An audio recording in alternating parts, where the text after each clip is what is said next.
미지의 서울 사화까지 쭉 보신 분들이라면 이 장면 다들 기억나실 거예요. 당내장탕집 사장님, 그러니까 김로사 할머니 말이에요. 처음 등장할 때는 재개발 반대하는 그냥 있을 법한 어르신이구나 싶었거든요. 근데 알고 보면 전혀 다른 이야기였죠. 그냥 고집불통 사장이 아니고 과거 시인으로 이름을 알렸던 분, 게다가 본인 이름으로 명문대에 장학금까지 기부했던 인물인 거잖아요.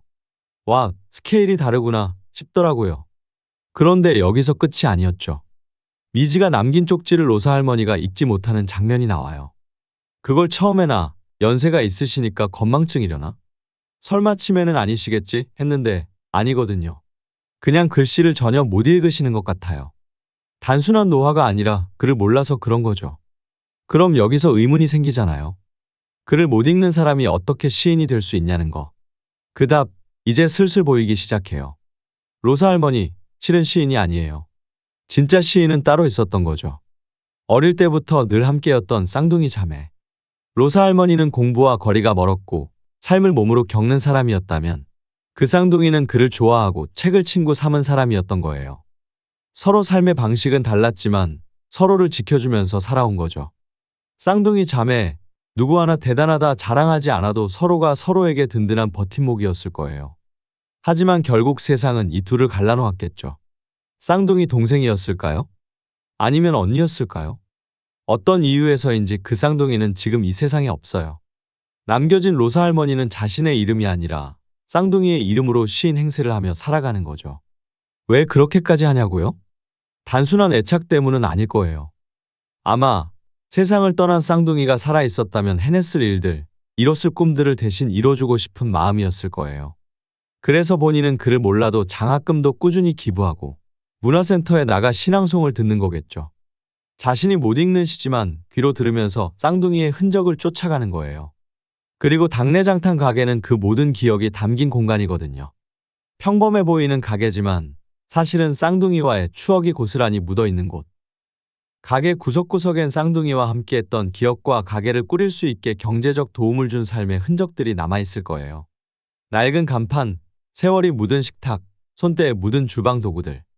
손님들은 그냥 스쳐 지나치지만 로사 할머니는 하루에도 몇 번씩 그 추억들을 만지고 닦아내며 살아가는 거죠. 그러니까 재개발 위협에도 그 자리를 포기하지 않는 거고요. 그리고 이호수. 로사 할머니 장학금으로 공부한 학생이잖아요. 처음에 미지가 호수에 대해 얘기한 걸 듣고 할머니가 유독 호수에게 따뜻하게 대했던 것도 그 때문일 거예요. 호수는 로사 할머니에게 쌍둥이의 꿈을 이은 존재 같거든요. 그런데 여기서 흥미로운 건요. 미지와 미래를 바라보는 로사 할머니의 시선이에요. 서로 너무 닮았지만 삶의 방향은 전혀 다른 두 사람. 미래는 성공과 안정이라는 이름 아래 현실에 짓눌려 살아가고 미지는 실패라는 꼬리표를 달고도 꿋꿋이 버티는 사람이잖아요. 그 모습이 마치 어린 시절의 로사 할머니와 쌍둥이 자매의 데칼코마니처럼 겹쳐 보였을 수도 있어요. 과거 로사 할머니와 쌍둥이의 모습이 지금의 미지와 미래에게 겹쳐 보이는 거죠. 그래서 미지에게 초반에 소금을 뿌리면서도 결국 마음을 열게 된 거예요. 그저 닮아서 어릴 때의 자신을 보는 것 같아서. 특히 미지가 진심을 다해 다가가자 그 마음을 알아본 거죠. 마치 예전에 힘들던 자신에게 쌍둥이가 손 내밀었던 것처럼. 결국 로사 할머니는 단순히 미지의 재개발 협상 대상이 아니라 미래와 미지의 인생 전환기에 조용히 손을 내밀어줄 진짜 조력자가 될 거예요. 가까워질수록 할머니가 지키고 있는 그 가게의 의미도 하나씩 드러날 테고요. 그리고 아마 쌍둥이의 삶을 대신 살아가는 할머니의 비밀이 미지와 미래에게 큰 전환점을 만들어줄지도 모릅니다. 어쩌면 미지도 언젠가 알게 되겠죠. 할머니가 왜 이 작은 가게를 이토록 지키려고 했는지. 그리고 미래와 미지가 잃어버린 서로라는 이름의 소중한 존재를 어떻게 다시 찾아야 할지. 이야기는 이제 슬슬 진짜 깊어지기 시작하는 거거든요. 그럼 다들 본방사수 하시고 다음에 고로 찾아올게요. 감사합니다. 예고톡톡.